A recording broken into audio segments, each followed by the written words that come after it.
6개월마다 남자를 바꾸는 여자. 스페인 세빌의 카르멘이라는 여자.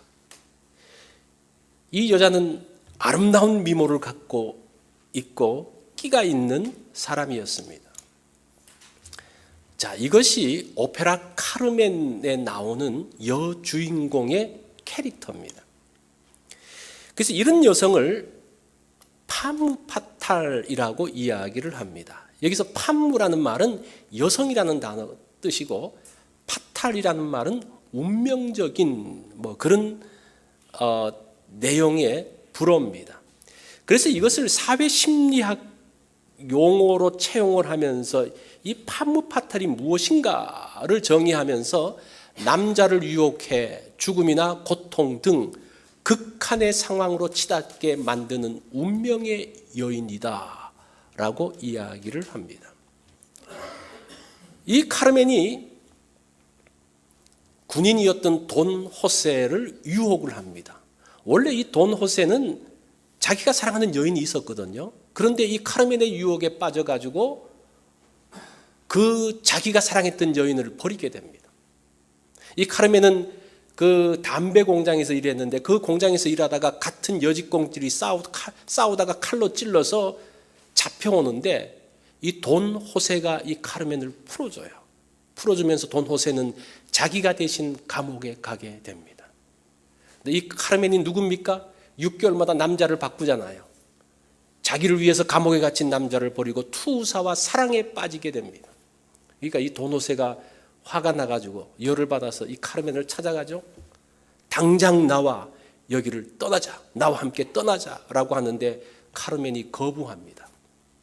그래서 돈 호세는 칼을 뽑아서 그 여인을 찌르게 되는 그 비극.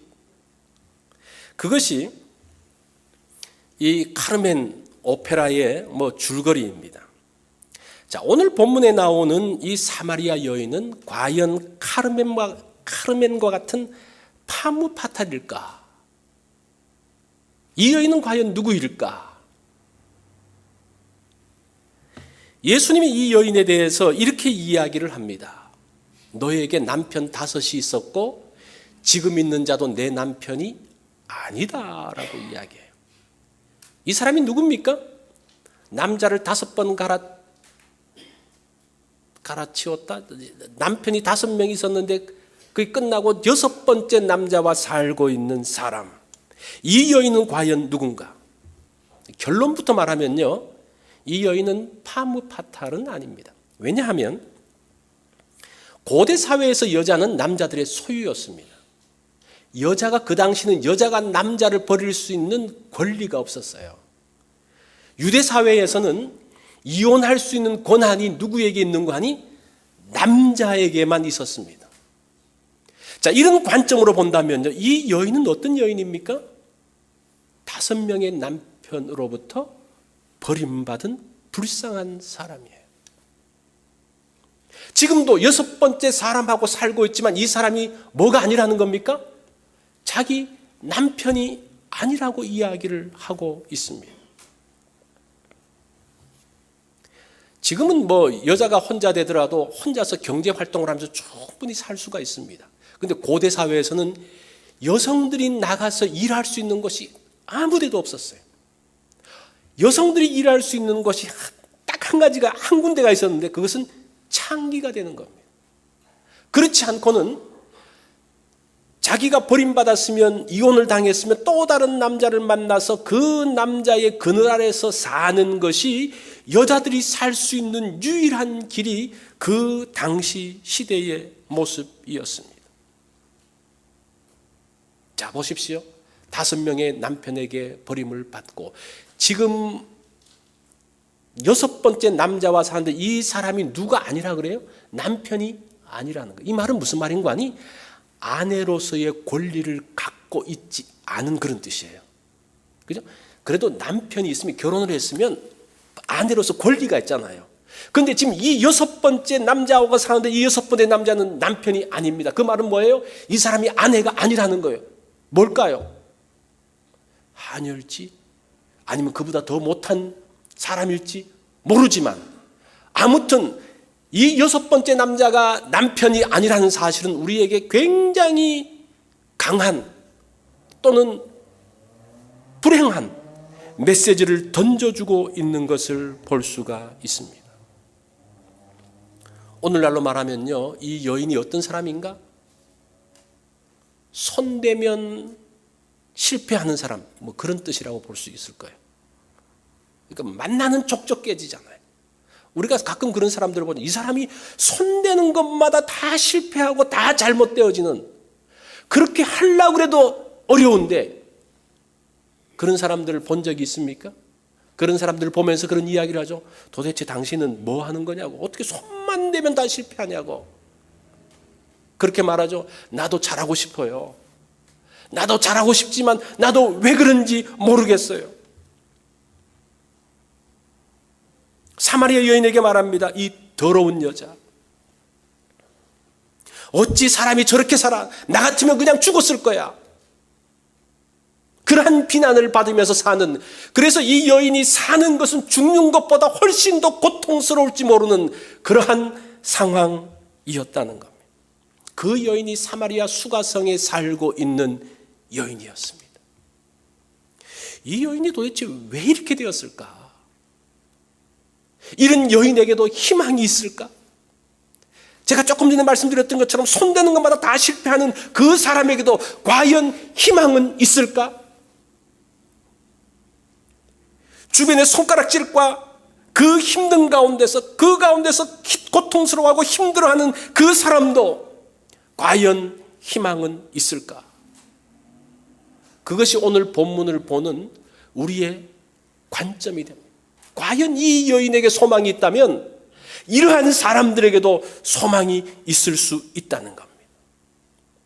자, 오늘 3절 말씀을 보면 이런 내용이 나옵니다. 요한복음 4장 3절, 유대를 떠나 다시 갈릴리로 가실새, 뭐라고 말합니까? 사마리아를 통과하여야 하겠는지라고 말합니다. 자, 예수님께서 이제 유대를 떠나서 갈릴리로 가시는데 갈릴리로 가는 길이 한 세 길이 있습니다. 하나의 길은 요단강을 건너서 요단강 동편으로 해서 올라가서 가는 길이 있습니다. 두 번째 길은 지중해 서쪽으로 지중해를 통해서 가는 길이 있습니다.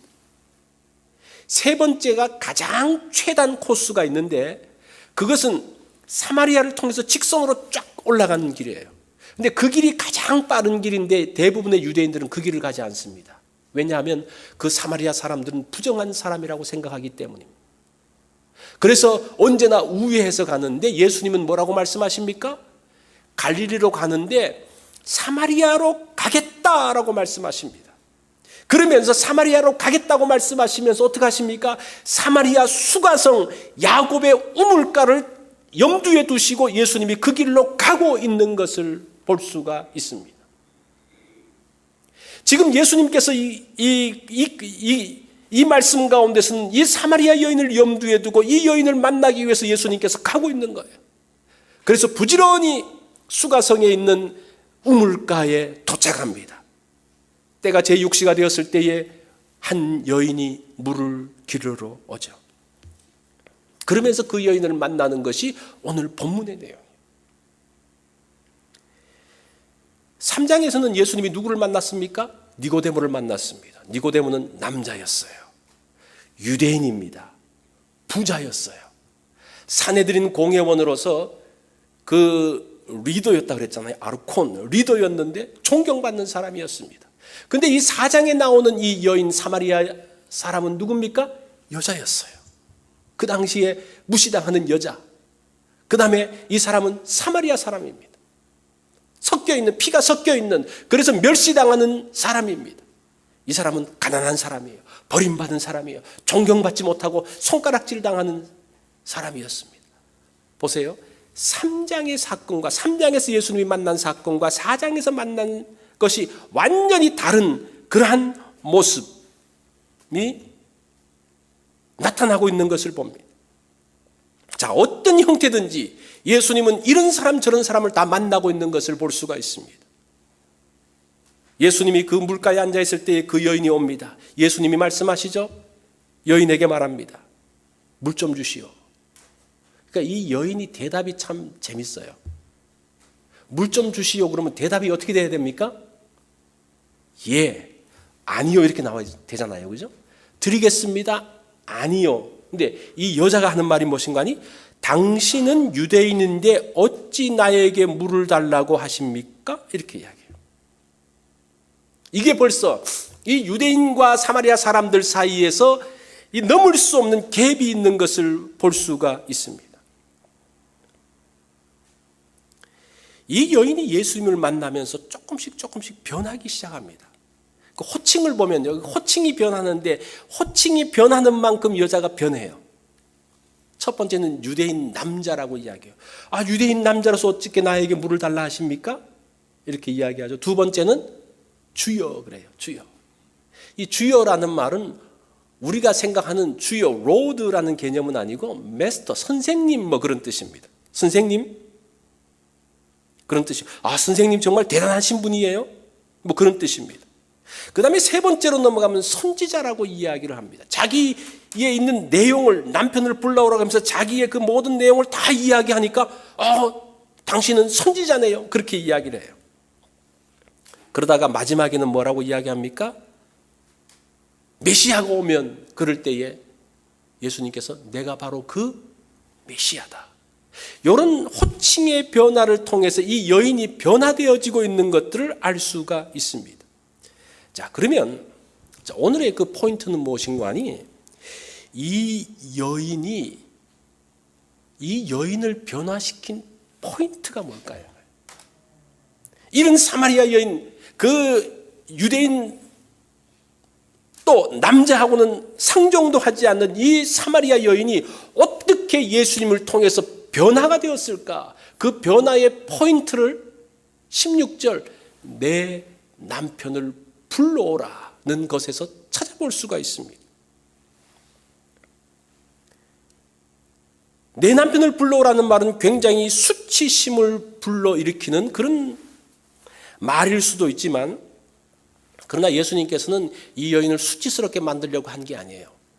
이 여인의 문제가 거기에 있기 때문에 그 남편에 대한 이야기를 하는 거예요. 우리가 어떤 문제가 있을 때 그 문제를 핵심을 꽉 찌르면 아프잖아요. 그죠? 때로는 수치스럽지 않습니까? 지금 예수님께서 하시는 그것이 그 내용에 남편을 데려오라는 것이 전곡을 정확하게 찌르는 거예요. 이게 왜 전곡을 정확하게 찌르는 것인가?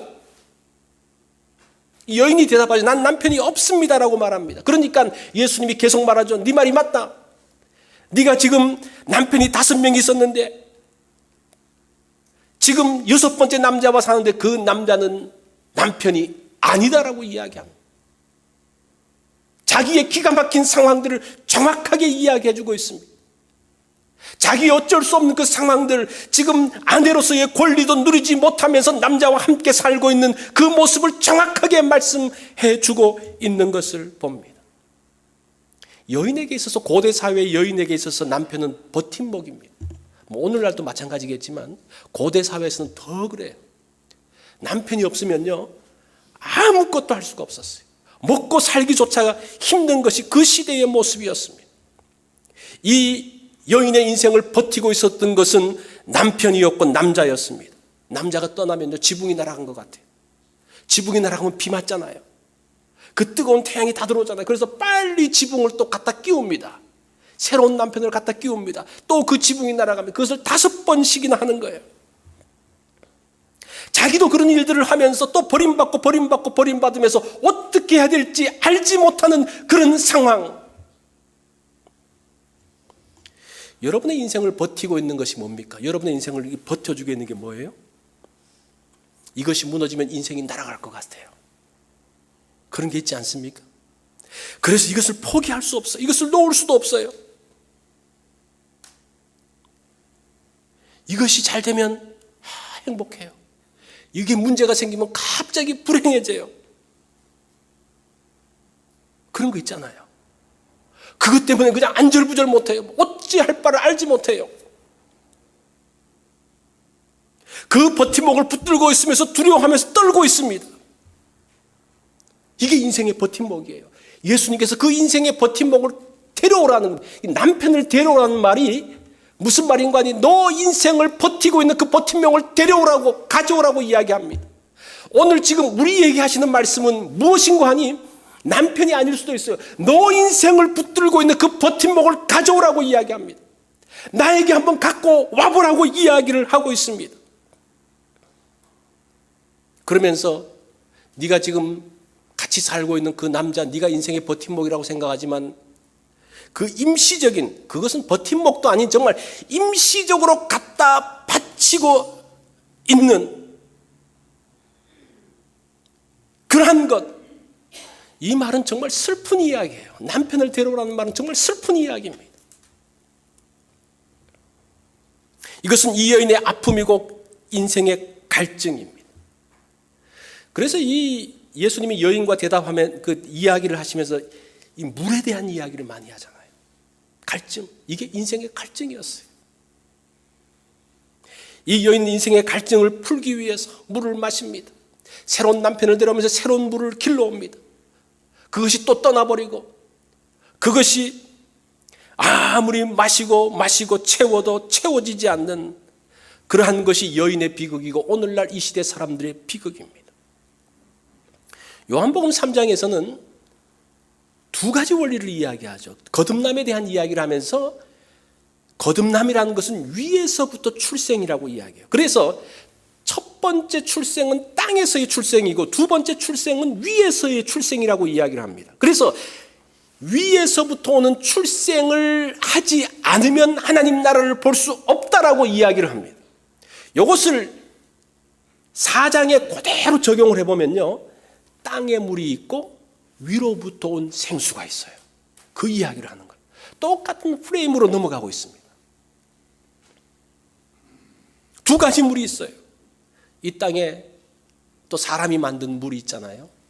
사람이 만든 물, 사이다, 소다, 뭐 그게 콕일 수도 있고 스프라이트, 뭐 판타, 뭐 하여튼 뭐든지 그 사람이 만든 물을 우리가 마셔요. 그거 마시면요, 그 시원하게 해서 더울 때 탁 마시면요, 그냥 속이 시원하고 뭔가 뻥 뚫리는 것 같아요. 소화가 안 되면 그것도 탁 마시면 소화가 막 되는 것 같아요.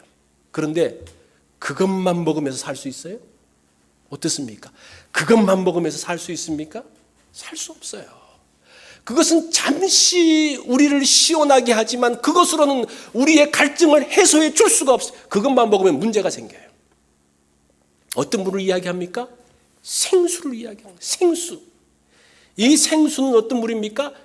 사람이 손으로 만든 것이 아니고 이 자연을 통해서, 하나님을 통해서 나온 물. 이걸 좀 더 바꿔서 말하면 하늘로부터 내려온 그 생수를 이야기하는데, 그 생수가 누구라고 말합니까? 예수 그리스도라고 이야기해요. 그 생수를 리빙 워터라고 이야기합니다. 리빙 워터. 어떻게 보면 이 땅의 물, 뭐 그런 뜻도 아니에요. 그죠? 여기서부터 나오는 파운틴 워터, 뭐 샘물, 그런 것이 아니라 리빙 워터, 살아있는, 살아서 생명력이 있는 그러한 물에 대한 이야기를 하고 있습니다. 그래서 13절에 그렇게 말씀하시죠. 이 물을 먹는 자마다, 이 물은 이 땅에서 나는 물을 이야기해요. 먹는 자마다 다시 목마르려니와, 이 목마르다는 단어를 보면요, 만족이 없다라는 그런 뜻이에요. 원어로 보면 이것을 먹는 사람은 만족이 없어서 다시 목마르지만 14절에 내가 주는 물은, 위로부터 내려온 그 생수는, 그것을 마시는 사람은 영원히 목마르지 아니할 것이다 라고 말씀을 하고 있습니다. 생수만이 인생의 갈증을 해결한다고 말씀합니다. 이 생수가 뭐냐? 생수는 예수님이 주시는 물입니다. 14절에 보면요, 내가 주는 물을 먹는 자마다 영원히 목마르지 아니하려니와, 이 먹는다는 단어가 부정과거형으로, 이게 무슨 뜻인가 하니 한 번 섭취하면 효과가 영원하다는 그런 뜻이에요. 그러니까 계속적으로 한 번 먹었으면 그 효과가 끝까지 가는 거예요. 그 물을 생수로 이야기합니다. 그러면서 두 번째 생수는 무엇이냐? 생수는 영원히 솟아나는 샘물이 된다고 이야기합니다. 14절에 계속 말씀하시죠. 내가 주는 물을 먹는 자마다 영원히 목마르지 아니하려니와 나의 주는 물은 그 속에서 영생하도록 솟아나는 샘물이 되리라. 영원하도록 솟아나는 샘물이라는 말은 영원한 생명을 위해 솟아나는 물의 샘이라는 그런 뜻이에요. 이 말 그대로 직역을 하면 그렇게 해요. 영원한 생명을 위해서 솟아나는 물, 뭐 그런 뜻이에요. 여기서 솟아난다는 이 단어를 보면 펄쩍펄쩍 뛴다 그런 뜻이에요. 이 물이 얼마나 그 역동성이 있는지 펄쩍펄쩍 뛸 정도로 그 물이 우리를 어떻게 합니까?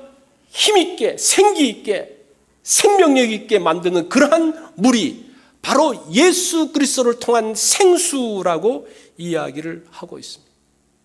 그러면서 요한복음 5장 24절에 그렇게 말하죠. 그를 믿는 자마다 영생을 얻었다라고 이야기합니다. 그를 믿는 자마다 영생을 얻었다. 이 말은 이 물의 샘은 주님이 함께 하시고 계속적으로 도우신다라는 그런 뜻입니다. 그 물이 예수 그리스도를 통해서 주시는 우리의 물, 그것이 하늘로부터 온 생수라고 이야기합니다. 그것이 지금 오늘 본문에서 말씀하고 있는 내용이에요. 행복, 인생의 풍성함은 어디서 올까? 이것을 잘 보여주는 이태리 동화가 있습니다.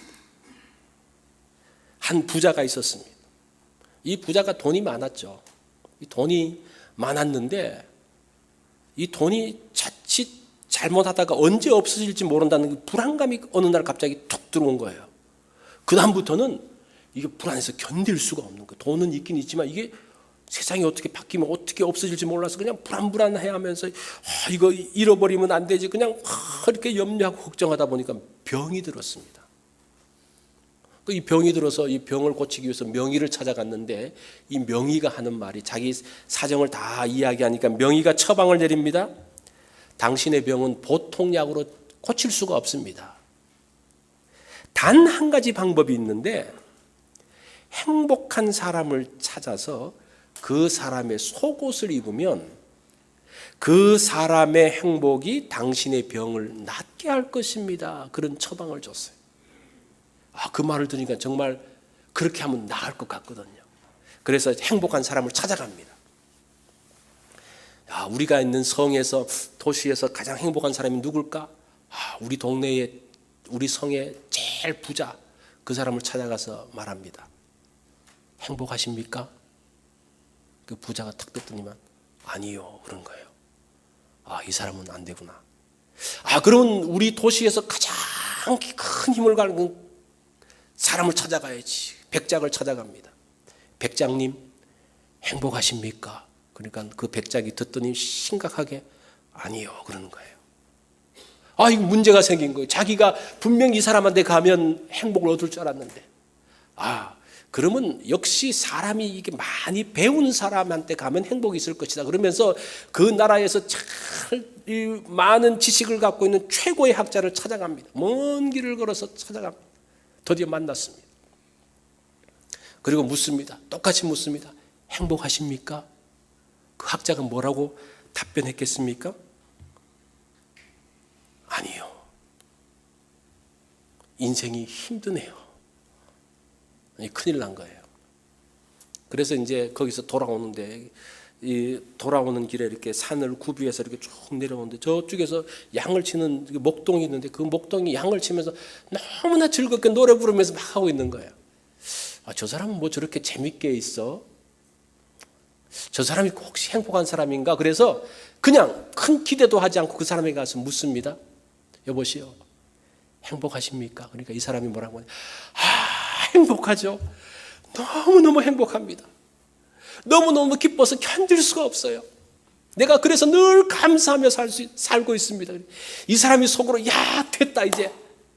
이 사람 속옷을 가져오면 내가 이제 드디어 병을 고칠 수 있을구나라고 생각을 하고 그 사람에게 말합니다. 정중하게. 사실은 내가 이러이러해가지고 병이 걸렸는데 행복한 사람의 속옷을 가지면 내가 병이 낫는다 그래서 찾다가 해서 드디어 당신을 찾았습니다. 어떤 보상이든지 얼마든지 드릴 테니까 그 속옷을 저에게 파십시오 라고 이야기한 거예요. 그러니까 이 목동이 아주 난처하게 보더니만 이렇게 대답합니다. 죄송합니다. 저는 속옷이 없습니다. 이 사람은 너무 가난해서 속옷도 입지 못하는 사람이었어요.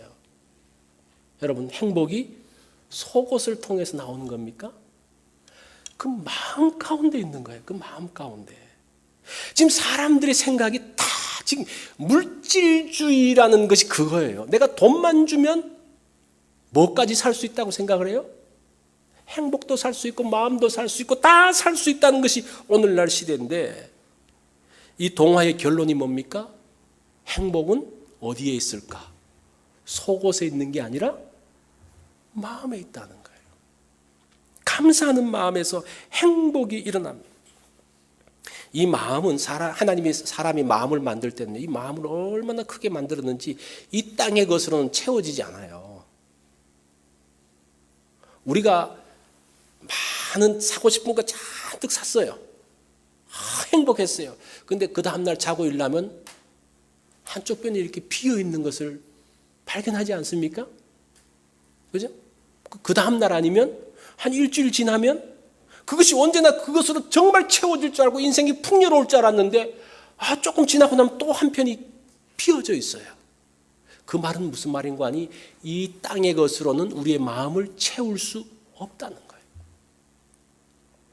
하늘의 것으로 채워질 때 비로소 마음이 가득해지는 것을 말하고 있습니다. 동일하게 우리 인생의 갈증은 땅의 것으로 해소되지가 않습니다. 이것이 사마리아 여인의 이야기입니다. 이 땅의 것으로는 채워질 수 없다는 것이 사마리아 여인의 이야기예요. 이 사마리아 여인이 변했습니다. 28절에 보니까 여자가 물동이를 버려두고 동네에 들어가서 사람들에게 이르되 나의 행한 모든 것을 내게 말한 이 사람을 보라, 이가 그리스도가 아니냐. 이 여인은 사람들을 될 수 있으면 피하는 사람이었습니다. 모두가 자기를 왕따시키고 손가락질하는 사람으로부터 도망가고 피해야지 살 수 있는데 이제는 어떡합니까? 그 예수 그리스도를 만나고 난 다음에 그의 인생의 갈증이 해결되어지고 난 다음에 그 사람을 찾아갑니다. 자기를 왕따시킨 사람을 찾아가요.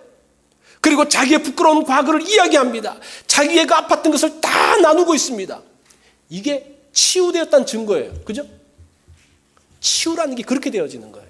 그전까지는 이것을 숨기고 내가 말할 수 없는 건데 이것을 다 오픈할 수 있고 다 말할 수 있고 내가 사람들을 찾아갈 수 있다 그러면 그것이 치유되어진 거예요. 회복되어진 거예요. 어떻게 해서 그 여인이 기쁨으로 바뀌었습니까? 인생의 버팀목이 바뀌어졌어요. 다른 문제가 아니라 그를 버티고 있었던 인생의 버팀목이 남자인 줄 알았는데 거기서부터 바꿔서 예수 그리스도를 인생의 버팀목으로 바꿔주고 난 다음에 그가 치유되어지고 그가 새롭게 되어졌던 것을 볼 수가 있습니다. 이 여인의 이후의 삶들이 어땠을까? 성경에는 안 나와요. 근데 그게 중요한 게 아니고 이 사건 그가 어떻게 변해졌는지만 보여주면 그 이후는 말 안 해도 돼요. 그냥 말 안 해도 다 할 수가 있어요. 근데 여기서 중요한 것은 무엇인가 하니 인생의 버팀목에 대한 이야기, 인생의 버팀목이 어떻게 바뀌어졌는지에 대한 이야기입니다. 여러분을 지탱하는 인생의 버팀목이 안전하게 나를 지켜주고 있습니까? 이것이 무너지면 내 인생이 끝장이라고 생각을 했는데 이미 한번 부러졌어요. 그죠? 내 인생 버팀목이 있는데 그게 이미 한번 깨졌어요. 그래서 어떡합니까? 그래도 이거 없으면 안 되기 때문에 다시 가져다가 테이프로 붙여놨어요. 붙이고 다시 버팀목을 만들었습니다. 이 여자는 몇 번 바꿨으면 몇 번 테이프질 했어요? 5번 했어요. 이것을 이 부러진 버팀목이라도 이렇게라도 나를 버텨줘야지 내가 살 수 있을 것 같으니까 포기할 수 없어요. 그러나 불안해요. 그래서 그것을 손으로 붙들고 있습니다. 그래서 두렵습니다. 언제 이것이 깨어질지 모른다는 생각을 합니다. 이것이 과연 내 인생을 지키고 행복을 지켜줄 수 있을까? 나도 몰라요. 그렇지만 그거 없으면 안 될 것 같아요. 이게 인생 갈증의 모습이에요. 그게 인생 갈증의 원인이에요. 그게 이 사마리아 여인의 그 문제였어요. 분명한 것은 인생의 버팀목은 이 땅의 재료로 써서는 안 된다는 거예요. 그게 지금 생수에 대한 이야기예요. 3장에서는 뭐라고 말합니까? 위로부터의 출생에 대한 이야기예요. 이 땅의 버팀목이 아니라 하늘의 것으로 바꾸라고 이야기합니다. 너희의 인생의 버팀목을 땅의 것이 아닌 하늘의 것으로 바꾸라. 믿음과 감사의 버팀목을 사용해 보십시오. 이것은 이 땅의 것들이 아닙니다. 하늘의 것입니다. 그래서 미래가 있는 거예요. 그러면 행복을 찾을 수 있습니다. 이것이 이 사마리아 여인을 통해서 우리에게 주시는 복음입니다. 우리 다 같이 기도하겠습니다. 오늘 여러분들이